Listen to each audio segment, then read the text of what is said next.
Signals in the deep, markets never sleep. Whales move silent, but we speak. On-chain truth, no disguise. This is Leviathan, open your eyes. GM fam, today is September 19th, 2025. It is the first day of the rest of our lives, and for your sake, I sincerely hope it is your best one yet. We're going to have a lot of amazing stories to talk about. A ton, of course, has happened in crypto in the past week, more than any one person can keep up with. But that's why we've got Leviathan News, a community of people who are going to work together to scour through the headlines, figure out what's new, what's real, what's not real, and we will get sorted through all of it. Of course, I am a left of bell curve individual, so I have no idea what's going on. I'm probably going to speak a lot of ignorance, a lot of idiocy, a lot of what you might call as like misinformation, but it's not malicious because I'm just dumb. I don't actually know. More is going on in crypto than I can figure out. So my solution is to just talk ignorantly in public and keep the comments live so you all can tell me where I'm messing up, where I'm getting this all wrong. So without further ado, we will get into it. But first, a big shout out to you are not familiar. Well, the way that we do sponsors is each week we have a live. The live auction is going on right now on leviathannews.xyz, and it's going to settle in about 28 minutes, maybe longer if it gets to be a competitive auction. We'll be checking in on that throughout the Leviathan live stream here today, see if there's any bidding action. But first, we want to give a shout out to the winner of last week's Squid Pass. That's what we call it. We call it the Squid Pass. And this was a very cool project, which I think is super important. This is Groom Lake, which is launching Reaper AI, a 24/7 enterprise reconnaissance defense platform built for protocols, funds, and security leaders to front-run threats before they become breaches. Screen so you can see the video. I don't know why this. There we go. There we go. Let's get that even bigger. You don't want to see me. So gorgeous video. They got. As they point out in the tweet that this is linked to, there is over $2.3 billion that was hacked in 2025. We saw another big hack just this past week. Crime in crypto is a real thing. It's the biggest problem. The thing that demoralized me most about the bear market was just the constant stories of protocols that were trying to build really cool things and getting hacked. Not a big fan of it. Can't stand it. We all need better tools. And what's cool about this is Groom Lake, I don't even know if they know that they're sponsoring Leviathan News, but it's such a cool product that the community actually just bid valuable squid on this project's behalf to into the Squid Pass. So definitely check it out. If you want to get there, the easiest way to do so is just to look at this gorgeous, let's get rid of that. This gorgeous QR code here in the upper left-hand corner, it's part of the Squid Pass inventory. So if you scan your phone, point it at that, get the photograph of it, it's going to take you right to whoever's won the Squid Pass. It's kind of a cool thing. So any of the past streams that we've got will also carry this Squid Pass. It's my co-host today, but you can also be the co-host.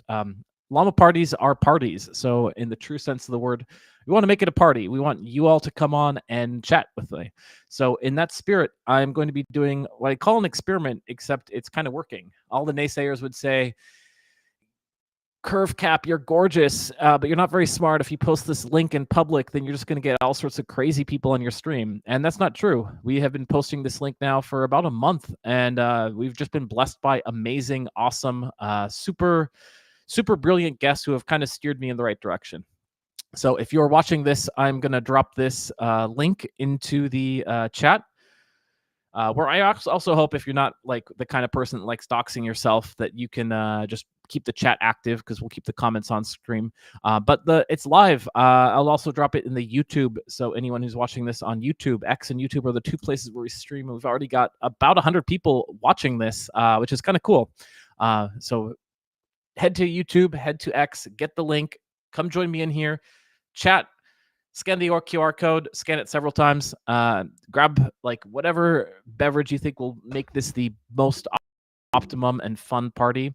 And let's go ahead and dive into it. While you guys are still retweeting this, sharing this to all of your friends and fam, I'm going to talk about a story that's not the top story of the week. We build up to the top story, but soon we'll be at that top story the week. But because like it's my show, I can talk about whatever I want. So I will do so, and we're gonna start with one that's just near and dear to my heart. So until you guys start coming in here and proposing stories of your own, making this more of a party. If it's a solo party, what do you think I'm going to talk about? I am a maximalist of DeFi, but specifically, I think that the beating heart of DeFi is none other than Curve Finance. And there's been, as usual, a ton of huge news outside and inside and around the Curve ecosystem. So I wanted to talk about a few such stories. The first one of which is this little gem. This is spotted by OXPMM and posted to Leviathan News with this gorgeous submit link right here. Curve is listed on Robinhood. You can actually trade it on Robinhood. So that is actually not the Curve news I'm going to talk about. I'm going to use my my time here to promote a different piece of Curve information. But that's kind of cool because I didn't actually know about it. I don't think I didn't see anyone on the Curve team talking about it. Maybe this was done by people internally. I don't know. I might just be that Robinhood thought Curve was cool, and here it is now. You can see Curve. The only error is the price is too low. Like it should be, in my opinion, like $7.80, but I don't think Robinhood has actual control over that. The comments for this one were lit. If you don't know, you can earn whoever the top comment is earns squid each month. So this is going to go to Guess What 101, who is suggesting that this might be evidence that there will soon be a CRV ETF. I don't know anything about that. I certainly wouldn't buy CRV with the expectation of something like that. I would buy CRV because it's an awesome token that is governing DeFi, the front page of DeFi as we call it. I would just buy it because it also returns really good cash flows to the people who happen to own and figure out the right places to earn yield off of that token. So I would definitely recommend that you, if you use Robinhood, tell your friends and fam that I would just use it as like an opportunity just to educate people on Curve, because I don't think a lot of people necessarily know a lot about Curve, but if they see it on Robinhood, they might trust it more. So Milkmaster7, who is actually winning the comments for the month, is pointing out this will probably go hard later. I don't know. Dan Smyrov says it's a sell the news event number 192. Well, what's funny is the Curve always dumps on good news, so it might well be a sell the news event. I was trying to take a look at the prices of Curve and see if I could see what happened after it got listed. And CoinGecko's got this cool feature now. Looks like they're trying to come for Leviathan News perhaps, and see what the token did after it got listed in Robinhood. I would also agree it should be a sell the news event because generally, like again, I'm going to spout my left of Curve opinion and see if you can prove me wrong in this chat. But generally, my understanding is that if you're trading on, if you're opening a new centralized exchange listing for a token, generally isn't what happens is the centralized exchange has to buy up a huge quantity of that token so that they can actually have a trading market against it. Now, it might be different for Robinhood because maybe I don't think they operate their own exchanges. I think that they might just route their orders through other things. So maybe they're routing through Coinbase. But it does look like after this news came through, the price kind of jumped up a little bit. Now, if you pop up here, we can change this to see how it did in ETH terms, because I think if you're not pricing ETH, it still popped in terms of ETH terms. So looks like it's about 1.2% up in ETH terms over the past day. Not bad. When I mentioned that you should use this as the opportunity to explain and educate people on Curve, because if they see it on Robinhood, it's more real to normies who are just sitting and trading stocks. Maybe millennials, maybe not Gen Z. I think might be a millennial phenomenon. Most people are woefully ignorant about Curve. It is just something I've always had to deal with because that's kind of how Curve is. One example of this, we'll take the opportunity here to call out a the information asymmetry in crypto just makes me laugh. Like whenever I see people like spouting wrong or incorrect information in crypto, it's yeah, I do a lot of it, so I know the pain. But there's just some like ridiculously bad takes. And this one came from Unchained. It usually does fantastic work. Like big fan of their interviews, but they Curve discussing this kind of yield basis proposal, which I'll talk about in a second. But Curve is voting on it, and they describe this as converting the Curve governance token into a yield-bearing asset. Now, what's funny about this is, as Benny points out, this is a perfect example of Gell-Mann amnesia effect, because Curve has already paid out over $100 million in yield since inception. So the idea that this is like the thrust of the proposal is just hilarious. Hilarious. So good laugh on that. But that being said, nothing against the Unchained community, because I know how tough it is to get the facts right in this. Just a quick note, I believe Trang Nguyen is trying to get in here. If I see you if you're able to get into Restream, it will pop up an audio thing, and I will gladly let you in, because no one wants to listen to me. They just want to see the fine tailoring on my suit. Okay, so this is not even the Curve story that I was most interested in talking about, because this one did very well, as you could see on the gorgeous Reddit-like interface here. Got 11 upvotes, no downvotes. So this was one of the higher performing stories of the week, but it was not actually the story that I thought was most interesting. The story I thought was most interesting in and around the Curve universe was this one here that attracted 4 upvotes and 0 comments. Ouch, ouch. This was done by MixBytes. MixBytes shared this like really fascinating article that I think deserved like more attention. It only got 11,000 views, which is not so good in the space of DeFi, where they're like I imagine if like Fartcoin announced dividends or something, it would probably like get more than 11,000 views. But this is a really interesting article. Let's pull up the actual full text of the post here. And I'll try and like walk through this in a as kind of like simple, explain it like I'm 5 as possible to understand, because it does get very, very, I won't say complicated, because it's actually not super complicated what they're describing. But the TLDR version of this is they're looking through and talking about the Curve stable swap NG. And in particular, how oracles can be powerful and dangerous. If you've been following DeFi, you probably are very familiar with the idea that oracles can be extremely, extremely dangerous. They're super useful. Everything in a lot runs on orcs, but a lot of the biggest losses that you see in DeFi protocols are building against oracles. Something goes wrong, and you don't understand exactly what's going wrong. So like you get slammed pretty much. Looks like we got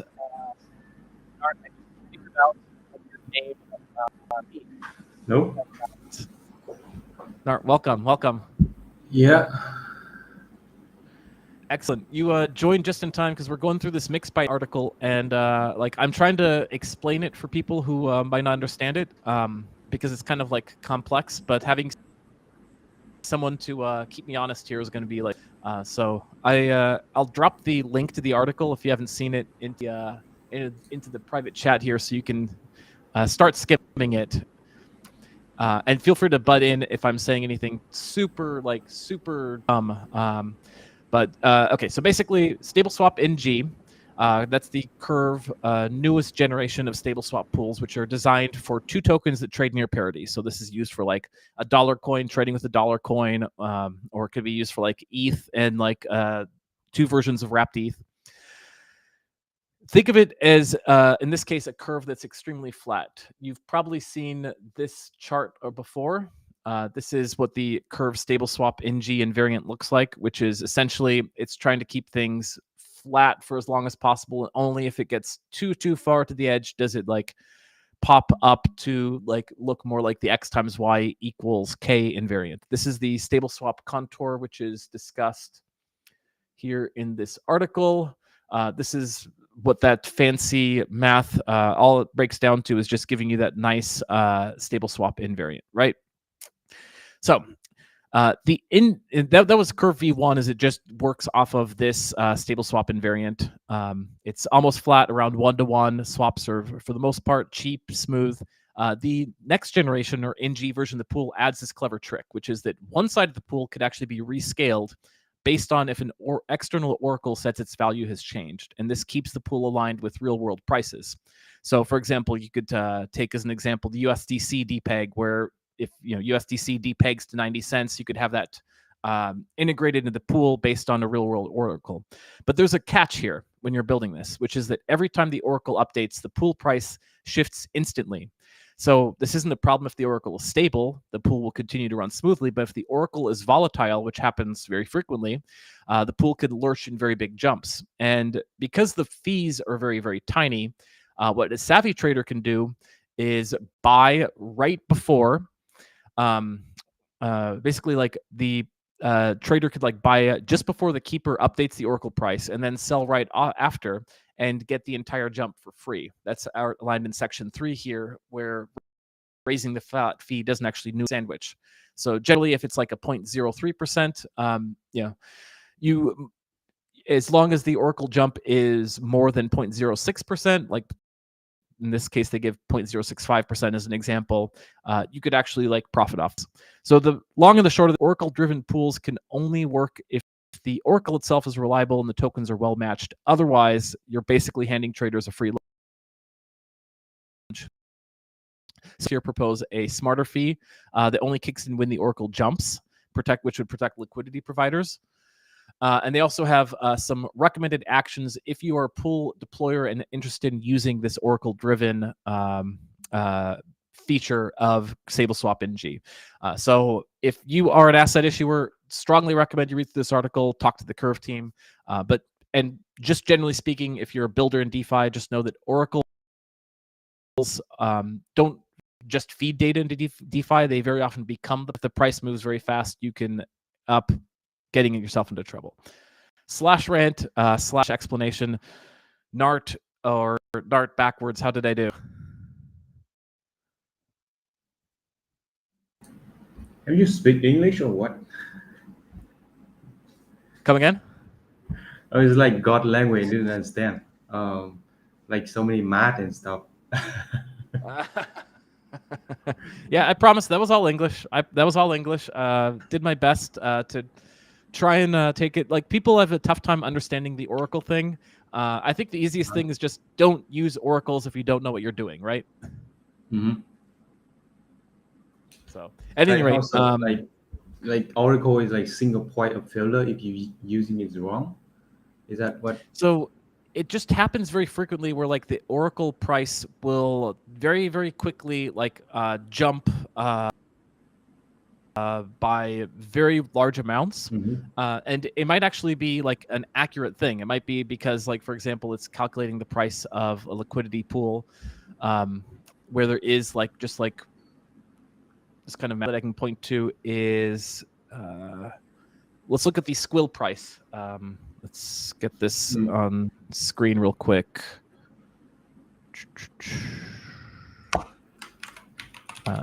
So this here is CoinGecko. I was just talking about CoinGecko and how they're great. But for some reason, the CoinGecko price feed just had this like temporarily blip where it returned back like very, very, very, very like divergent price. And it lasted like maybe a block. And we don't know the source of this because this came from a curve pool, which shouldn't have this. So this is probably an error on the way that CoinGecko is reading the data or something. I don't exactly know the source of this error, but if the oracle is reporting this like sharply divergent price for a very short amount of time, and your DeFi protocol is like taking the oracle as a source of truth, then it's going to read that very wrong for that particular moment. So yeah, I'm sorry, I just don't want to waste everybody's time, but I don't really know about how should you use it. But does anything you talk about have anything to do with like time weighted? And you don't TAM weighted? Yeah, time weighted. total assets under management. Yeah, like you don't take the price from Oracle directly, but you time weighted Oh, it. time weighted. Yeah, Does it? yeah. Yeah. So one of the things that Curve does a lot is to use a EMA smoothing function, which basically changes very rapidly. Mm. It will be factored into the price, but because it's calculated using an exponential moving average, it will take several blocks for it to catch up. So if the price like boom jumps, then the way that the price would look is instead of like just instantly jumping, it would like slowly Smooth like out. Yeah. yeah. So that means that if it was just a blip, it barely gets factored in the price. But if the price is in fact accurate and it does like drop off a cliff, then it will just quickly catch up. Okay. So that's the end of that kind of like on how Curve oracles work and my attempt to try and explain this Mixed Bytes article. If you didn't get all that, it's fine. It's complicated. Lot going on there, but so it goes. There's one more Curve story that's far less technical, but definitely worth talking about, which I hinted at a little bit already.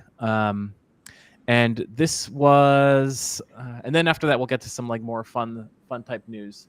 Let me see if I can pull this up because there is a big Curve vote going on right now, and this involves the kind of, let's say, like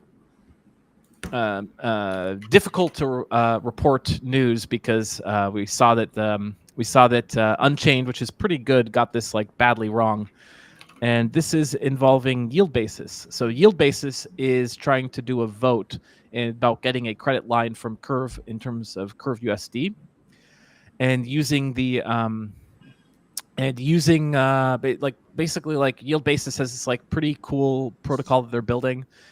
They're asking for some crvUSD, and there was this post by Small Cap Scientist who's great. He's been on Leviathan News before, but Small Cap Scientist read through this and said that based on their understanding of it, they're voting no, and it triggered a post from Michael Egoroff to actually push back on some of the things that was brought up by Small Cap Science. So Small Cap Science, because we've seen a lot of hacks around the Curve ecosystem, and said like, if something goes wrong, then that's bad. And states that no third parties evaluated the economics risks, just the yield basis team. But Mitch points out that yield basis actually had 6 audits and is going through a 7th. So like yield basis has a lot of like complex math, of course, like anything that you would expect from Michael Egoroff, and going through, checking it, making sure it's good. And then if anything happens, it would be on yield basis, not on Curve. Third point that Michael Egoroff brings up in his rebuttal is that the breakdown, the allocation is being added to the proposal, but it's very notable to invite people from the ecosystem as investors. So like that was pushing back on some complaints that Small Cap Science had about like it not being transparent. The fourth point that Small Cap Science brought up was that yield basis hadn't released the full details of their tokenomics, so it wasn't quite clear. And Mitch also adds a little clarity here, pointing out that paying Curve is going to be via an allocation controlled by VECRV as a stream proportional to inflation. So it's only up to the Curve DAO to decide how to direct it. And if the Curve DAO decides not to incentivize crvUSD pools, but to use it another way, then it is what it is. But buying votes for stable pools like crvUSD, USDC is probably the best choice. Have you got a chance to read through this proposal, sir? No, I haven't. Okay, so you on some you probably don't have strong opinions then. No. So I'm guessing you don't have strong opinions on this one then. No. Okay. I'll follow you. All right. So if there is any like news that happened in the past week that you got strong opinions on, feel free to drop it in the private chat so we can chat about it. One of the stories that I was going to talk about here was leading up to what actually was the top story of the past, let's say the buzziest story of the past 24 hours. And there's a few that are like kind of interrelated here. But we'll just start with this one. Let me guess. Is it the Aster one? Aster. Which one's the Aster one? Is it the one that CZ Shield on Twitter, on X? Yes. Yes, that is in fact the top one. So we'll get to this in parts, though. We'll start just with this one, which is that to celebrate, BNB hit an all-time high above $1,000. And this is like wild to me because I remember when you could get BNB for free by trading on Binance. Not that I use Binance as a burger here, but you're in a I believe in a geography that's allowed to use Binance. I'm not like. Do you use Binance? I do. There's there's a lot of a feature that it's quite convenient. Yeah, I do. It's a pretty great exchange, isn't it? As far as centralized exchanges go.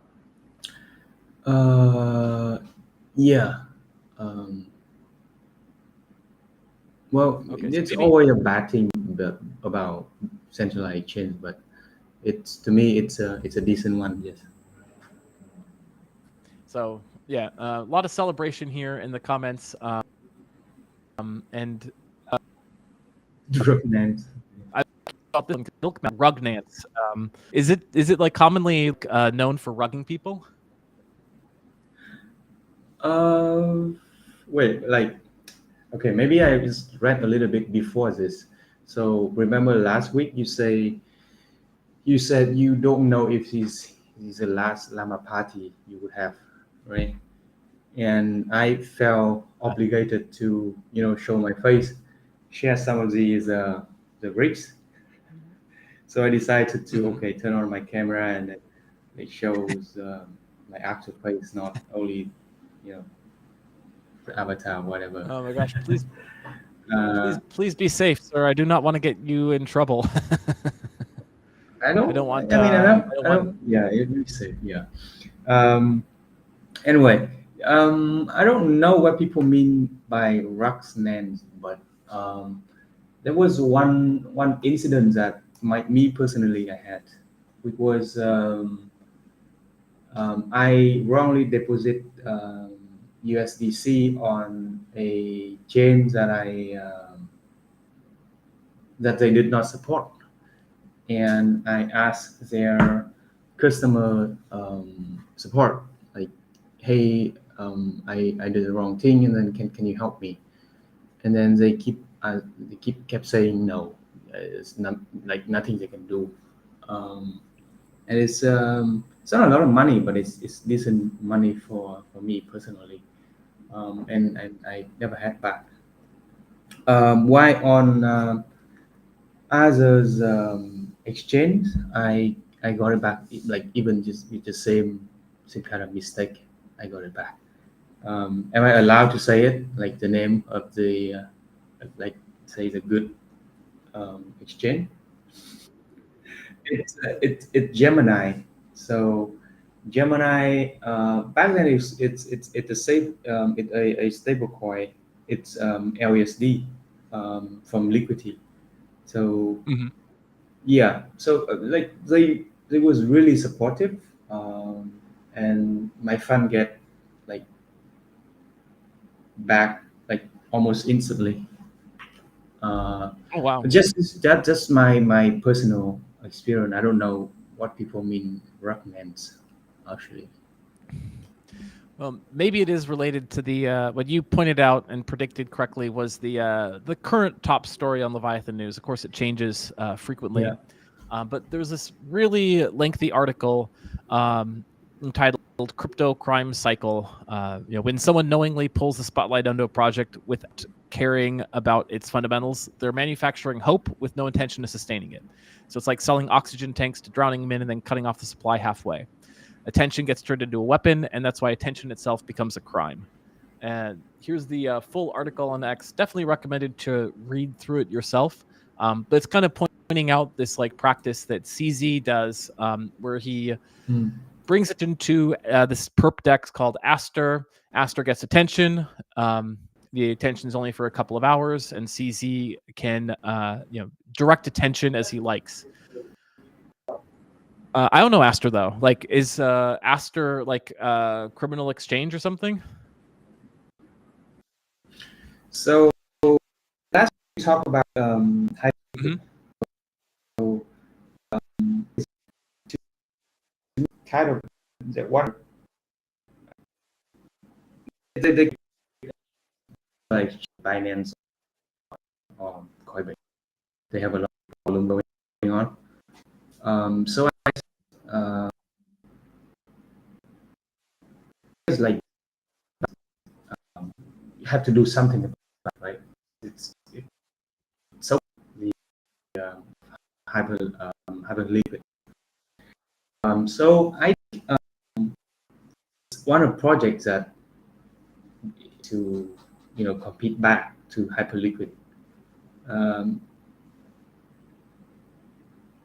And basically like Aster is like an on-chain exchange, but it's like follow the like the model of Hyperliquid.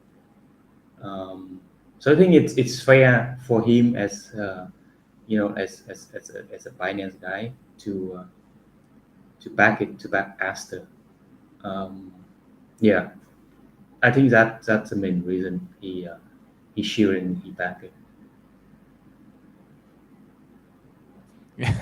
So the comments section on this was really made me laugh out loud. So some really good comments. Danik Jade, who's in second place right now for the comments for the month, he says, "I don't know why this guy is being praised by all. He just keeps cheating the system."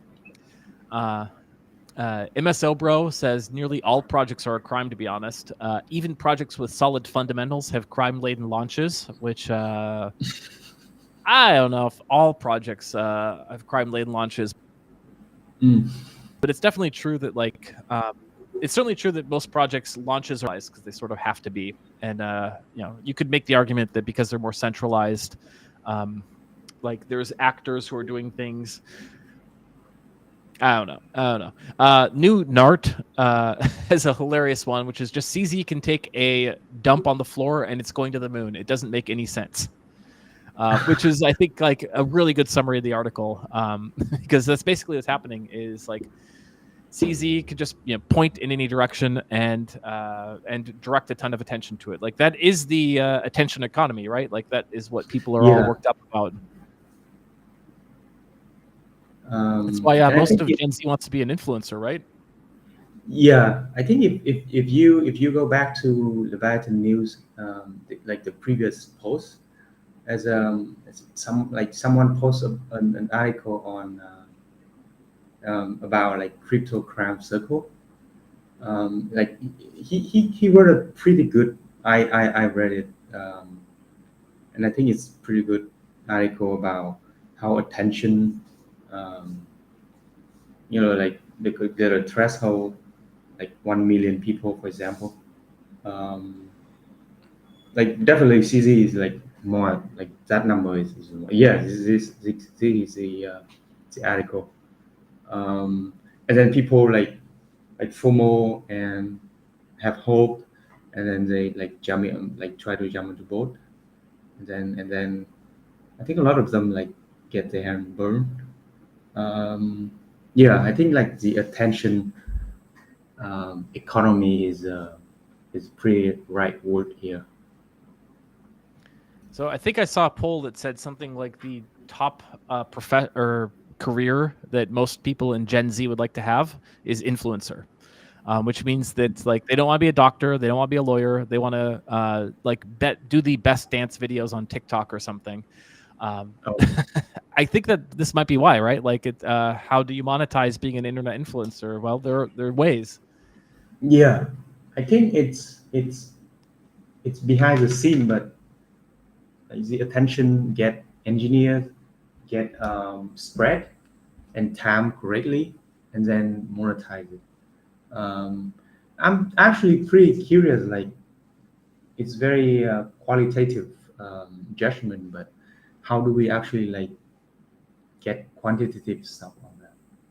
Because I'm like more on data, so I'm curious if we can somehow quantify this kind of thing. Just random thought, yeah. It's really a good question. I mean, I guess you could, like this article suggests, you could look at like everyone, like cut a swath of anyone who's in the 1 million to 5 million range. You would have to figure out a way to like get their wallet addresses, which would be tough. And Yeah. it's presuming we're only looking at crypto fraud here. Now, CZ probably has public addresses that you could look at, but it's crypto. Like you might have multiple addresses. I've got a few myself because I try and separate like certain activity into like, this is for tax reasons, like my business.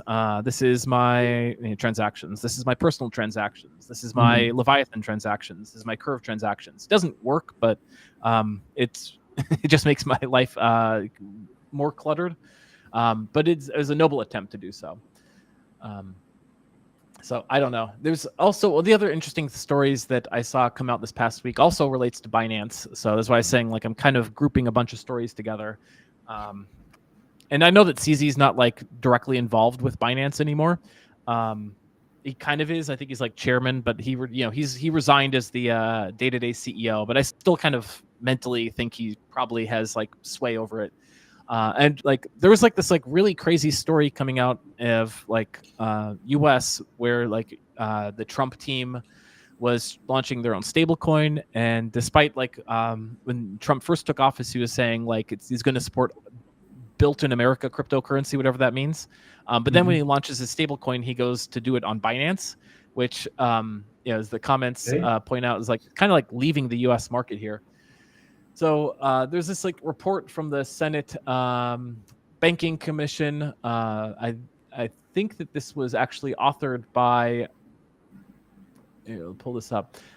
Several like Democrats who, of course, are like no fan of Trump. That's how opposition politics works, and they're trying to get more information about like any legal obligations that Binance would have to exit the market. So I don't know what's going to go on with this.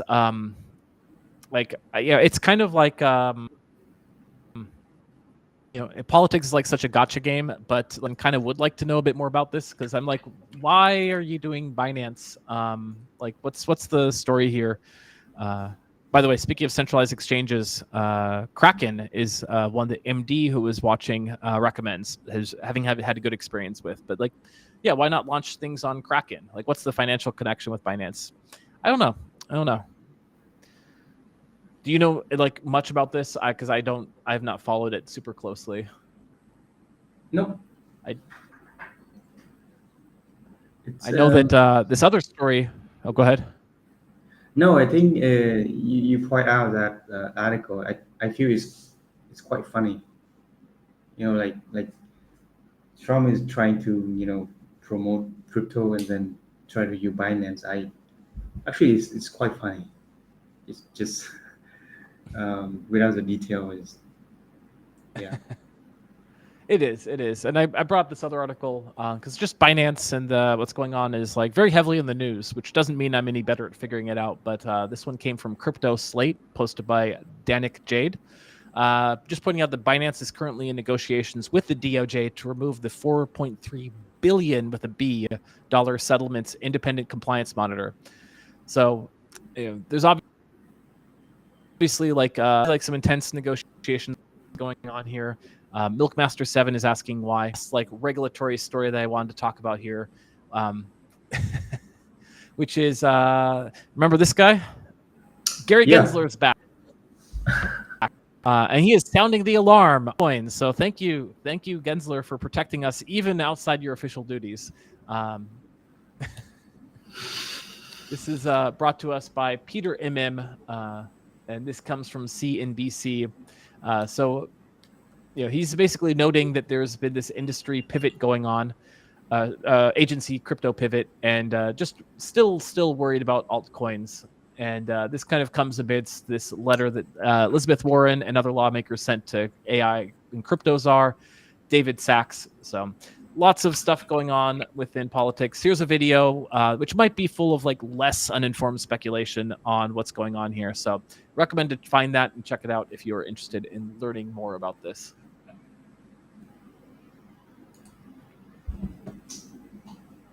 Now, here's one I bet that you can deduce. This is also coming out of Washington, D.C. You can probably deduce a lot about this one from just the headline alone. This comes from me, doing my own squid farming here. Powell says 25. Did you watch the Fed meeting this week? No. But did you hear about it elsewhere? Tell me more about it. Like, it's just amazing to me that still in crypto, every time the Fed like says anything, everyone stops and pays attention, and it in theory has like an effect on what's going on with our coins, or maybe it was priced in, but there's like always like a lot of volatility right around it, even when the outcome is like fairly expected. So basically, like a day ago, widely expected, and prices of like Bitcoin, I like to watch the Bitcoin charts, even though I'm not a trader, like when these are going on, and it's Mhm. trading like this, and then there's a half-hour news conference, and it goes almost like a seismograph recording an earthquake, and then all said and done, and the price is the exact same. So obviously, like traders like pay a ton of attention to, but this is I don't like super follow it closely, but my understanding is that their markets are pricing in 3 rate cuts before the end of the year. This is the first of 3. So that means we can expect 2 more in the next 3-4 months. It's kind of something that people are looking forward to, because we've been in a high interest rate environment for a long time, and I don't really think DeFi does great in a high interest rate environment from my observations. Like it or not, the like killer use case of crypto is there's like trading maybe, but when I saw DeFi summer really take off was when interest rates were like 0%, and people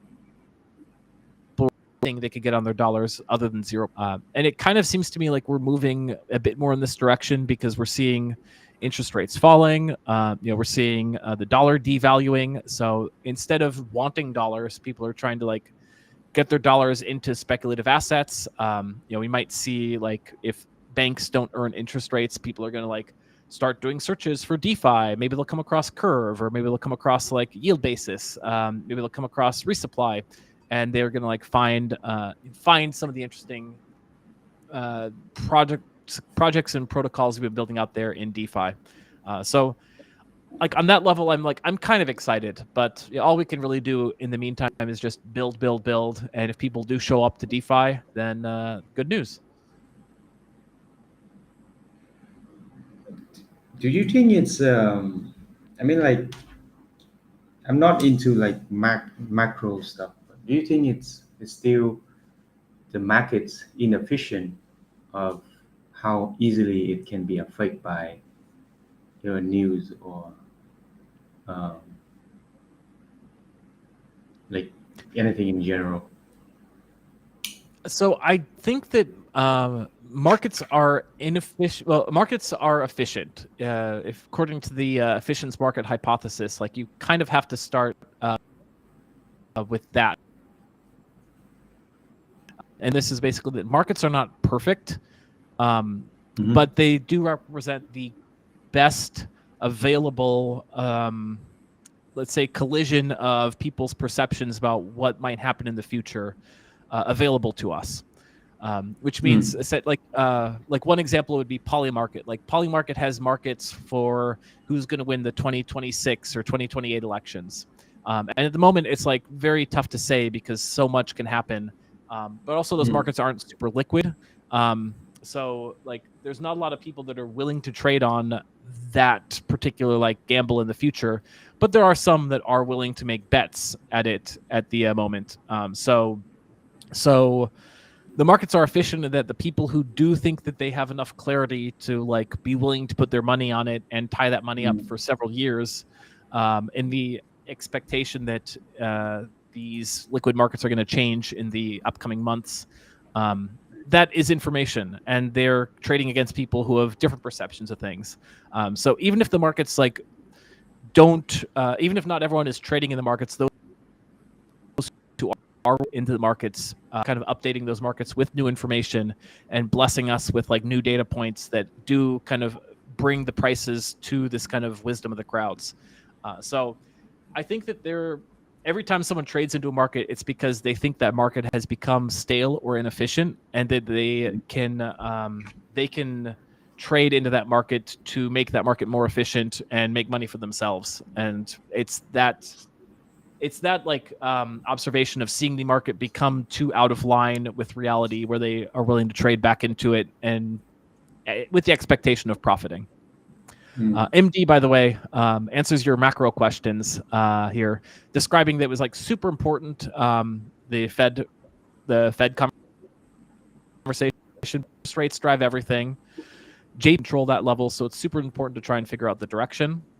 And low rates equals higher risk appetite. So yeah, we're moving into a risk-on environment that's good for all of our volatile imaginary crypto coins.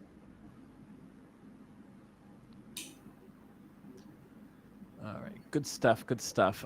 We've gotten through a ton of stories, so I'm like feeling like this has been a super successful Llama Party. There's still a ton more. Let me see if there's any others that I want to talk about that I flagged here, because there are a lot.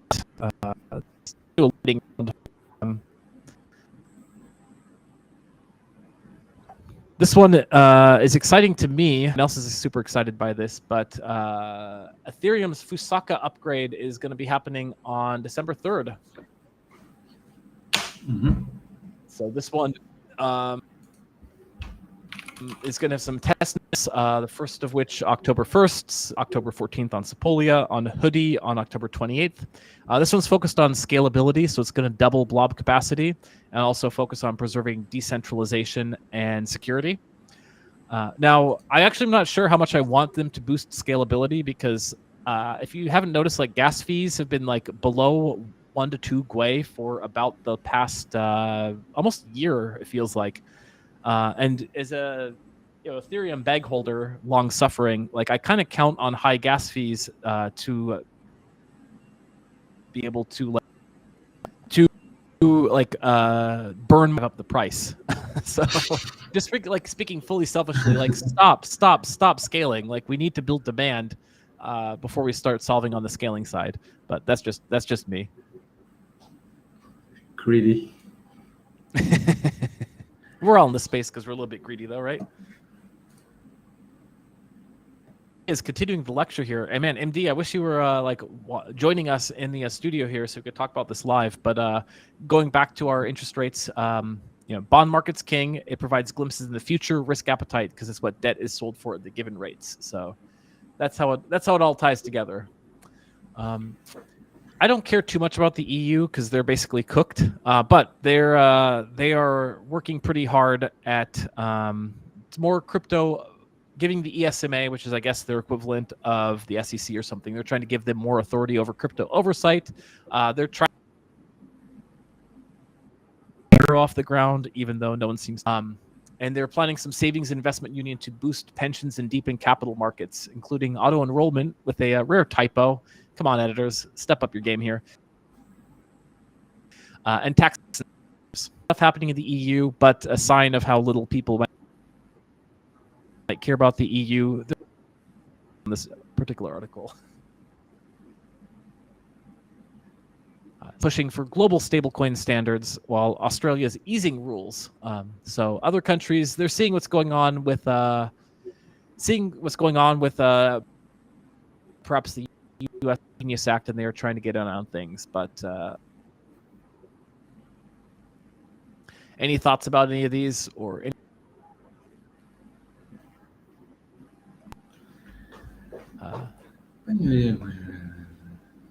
here's one that I'm just going to drop this here.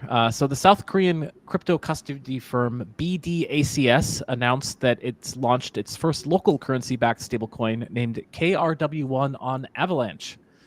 And the reason I want to bring this up is because guess who just got back from Korea and had a bunch of meetings with crypto people just 2 weeks. So do you think I had anything to do with this? Maybe. Well, I'm not going to say no. Not going to rule it out. Does it have to I do did anything attend with the BC that you pitched last week?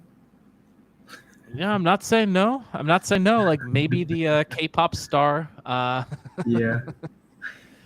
Maybe there was maybe there's a real deal. I don't know. But lots going on in South Korea. Keep an eye on this one, just because in the last cycles, there was what's known as like the kimchi premium, which was essentially like, when the Koreans Okay. go full risk mode, they go full risk on. They know how to explain to me, which I found really interesting when I was visiting Korea, is that the most popular or is constantly among the most popular tokens in Korea, like outside the like main suspects, is Ripple. Like they're huge Oh, fans of Ripple in Korea. It's constantly at the top of their like exchanges. And what one of the people I met with was explaining to me as the reason is it's like the same effect as like the way that like Korean people get like stands or like become really big fans of K-pop groups. It's like the same effect where like if there's a super popular K-pop star, they'll get like their K-pop army together to like buy up all the albums on release day to juice the numbers and like be in social media. They do the same thing for some reason, like when they're trying to like internationalize, like tried to like push in the Korean market and built up a huge fan base that is like super excited about K-pop in the K-pop style, like about XRP. So like if you like say anything bad about XRP, the Korean K-pop army will like show up to swarm you in the comments. wow. So I didn't know about that. That's kind of interesting. It was interesting to me that they're launching on Avalanche. Kaya, it is maybe launching their own chain. So it's interesting that they launched the first Korean won stablecoin on Avalanche, but there's a lot of interest in the Korean won Why not? Why stablecoin. not Ripple? Because maybe Ripple is just more hopium than anything. I don't know. I got Ripple, so full disclosure, like I'm flooding my bags that I hope go up. MD's asking when crvEuro or crvJPY. So if stable or if we do see more exchanges happening, more stable coins that are not denominated in USD, because about 99.8% of all stable coins are denominated in USD. But if this comes to be for other stable coins, there is what a pool that Curve is developing called FX Swap, which you probably have seen some about. The FX Swap pool is interesting because it can be very efficient for foreign currency trading. And it has this unique top-up mechanism to allow like liquidity to be better concentrated when it becomes out of whack. So keep an eye on Curve. We'll probably talk more about it in future weeks. I've already given Curve enough free publicity considering they do not buy the Squid Pass this week. Who does buy the Squid Pass is the winner of our auction. Our auction expired without much fanfare, but congratulations to whomever won this. I've been trying to keep an eye on the Telegram channel to see if they are going to identify themselves and what. Now's a good time to mention what you're, because we can pitch it live on stream now. Until then, we'll just have to point to the until you update it, the current holder is Groom Lake's Reaper AI, a 24/7 enterprise reconnaissance defense platform built for protocols, funds, and security leaders to front-run threats before they become breaches. Where did you get it? I don't see anything on the channel. Yeah. I was just looking directly here, and it's supposed to be showing the actual person who bid. I'm not smart enough. I can run a query real quick and see if you can fill the dead air for me. I can see if I can figure out who this was based on their Ethereum address.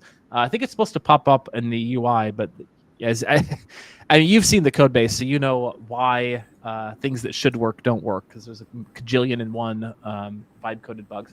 Okay, I don't know how I didn't recognize you. OX780A is Cogsy. So I think it's safe to say that the next week's Squid Pass is probably going to be advertising AOS. Every time Cogsy wins, Cogsy points to AOS. So anytime you want to find out who is holding the Squid Pass, just scope out that QR code. That's one of the many pieces of inventory that are purchased by the Squid Pass. So very good deal for advertising within crypto to a very crypto native audience. Because you all came here and joined the two of us to try and like understand everything that's going on within crypto. Just to because we know that the weekend crypto news can get a bit slow, it's a good time for people who are like just doing stuff, maybe running errands, maybe like doing some chores around the house, to pop on some podcasts from the past week. So if you're interested in listening to some podcasts that came out this past week, I had the opportunity to talk on the Open Stablecoin Index podcast. Oh yeah, how did it go? It went very well. I'm actually surprised it didn't get more people watching live than it did, because like right now, for example, we got nearly 500 people watching this, and I'm an idiot. When I'm talking, you're not going to be getting any alpha because I can barely tie my own shoes. Really big brains though on this one. They were in stablecoin index and found that it would have outperformed Ethereum. They even answered my question, because I was asking on the Llama Party last week, like, shouldn't anything that was launched after the index started outperform, because it was initially priced at 0? And they like actually like took time to like entertain my like idiot criticism. So like definitely recommend to check that one out. Another one that'd be worth checking out would be DeFi Advisor hosted a live stream with I think MUSD this past week, which anytime DeFi Advisor is hosting, you've got to check it out for many reasons. One of which is that he's got his finger on the pulse of DeFi. He is there to like guide you through things, and also, if for no other reason than the past week, we also saw the Squid DAO complete its voting. So each month we vote on how to allocate squid emissions, and the winner of the past month, after all the dust settled, was DeFi Advisor. DeFi Advisor, between doing a bunch of cool written interviews and doing a bunch of really good shows, because I was traveling, I dropped the ball, like, and even when I'm not traveling, like, I'm an idiot. So like, he actually plans his shows out and does a really good job. So like, got really good vote weight for his show, 8.2%, 5.7%. Just promote me a little bit. Promote him a little bit more. Like, where did he host the show? I did not know anything about his show. So I saw that there were a few Right. items in the Leviathan newsfeed. I'm pretty sure that it was live on X, because I'm pretty sure I retweeted it from my account, and I think I saw. I think it was just being hosted directly on Leviathan News's X feed plus YouTube. Okay. So some highlights. Just try to promote you more, TV Advisor. I'm surprised that he's not here. I'm not super surprised, because I know that he likes to observe the Shabbat. So on top of everything else, he's a good religious person. And I can't say I'm a good person, so like another feather in his cap. But because of where he's at, like I think the way that Shabbat works is it starts after dark. So I think with like especially with like the sun going down earlier and earlier, it makes it tougher and tougher for him to attend winter Llama parties in particular. But it's always much better when he does attend. So I do hope that he's able to join in future weeks. But just some shout outs, because we haven't actually sent this squid out, but they are coming soon. News did very well. The devs did second. Social did very well. We promised, and I promised in particular, that we'd see 3 months, from me at least, of just smashing the upvote on social weight. So a lot of people that were leaving comments on Leviathan news site, thank you very much. You got healthily and hardly rewarded. I was one. I was just farming squid for myself. Alice Rosengarten really cleaned up on that, because it was mostly social and auction. Auction didn't do so good, surprisingly, this time. But social is where Alice got 7th place in emissions for the work that Alice did in terms of posting really good comments. Alice fell off a bit this month, so it seems like there will be some new people we might see at the top of the leaderboard. But really enjoying the comments. Really brings the site to life, really brings together everything that we're doing. So please do keep the comments up. I'm going to be voting heavy on it next month. I'm backing off, so I'm not like more comments flowing in. It's not just me voting for myself, which is not a good thing to do. Really appreciated everyone that participated. And by the way, like Nart, you will very likely be doing very well next month because you'll be getting some weight. I like to give out weight for anyone who appears in the Llama Party. So for being here this week and last week, you're going to be getting some good Llama Party missions. So vote not just for me, but for Nart here for having the courage to come live and just join us here in BS. As well as you're also you're helping us out a bit with the dev stuff too, which I really, really appreciate. And I hope you can stick around after so we can catch up and talk about it. Because I will go ahead and explain a bit about how the dev stuff is working and not working. Because I feel really ashamed for anyone who has to kind of wade through the sewage. But a few months ago, like I decided, like, hey, AI is like a cool thing. Let's embrace it fully. And let's see if we can use it as a productivity multiplier, as all these threaders on X keep telling me you can do. So I was like trying to build out like a very AI like centric like workflow for it and see if we could like vibe code some of the new features. And it works well in some cases, in that like for my schedule, because I tend to get pulled in like a million directions at once, it kind of like works well where it's like, if I get disjointed, like I can at least have like, like 2 minutes here or there, like type an update to the prompt, like, no, you idiot, don't do this, do this. And it will usually like get towards something workable.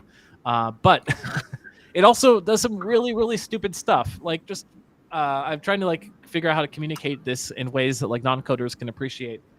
One thing that Claude in particular is really bad at is imports. So if you're working in Python, you need to import the libraries of where you're working. And for some reason, I think it's related to the way that like the agent like just edits a snippet of code. It's usual practice to like put all your imports at the top. And then you don't have to. You can put the imports anywhere within the file you can. Claude will just like stick it in random places throughout the code. So it's also bad because I'm picking on Claude, but I think they all do this. One of the things that AI agents will do is they're terrible at refactoring code. So like if you have code that you're saying, okay, this works, but I'd like to like move it to a more logical like structure, it can kind of work well within 1 or 2 files. But once you get to like multiple files, it does like, it can be good, but it's sometimes just really, really, really bad. So it tends to like take files that are already long and bloated and just make them even longer and more bloated, which makes them even more in need of refactoring. So Nart, you are having the patience of an angel and time more than me to like actually focus on it, because refactoring just more than anything takes like a clean, sanitized environment and time to focus without other people yelling and saying, can you do this? Can you do that? You're actually working on it, I believe. So like anyway, I've been yapping long enough. Like, how bad is it, or is it worse? Oh, I mean, like doing vibe code is some sort of, you have a team of like 10 different interns, and you yell at them like, do this, do that, and then they kept they kept doing different stuff in their own style. And I think that's still I mean in I think in the AI world in general, it's still an issue. Like there's it's like it's so confident, the AI is so confident at the answer that they confident enough to hey, this is the best answer. And you still have to somehow gag rails the action. But I think it's great to read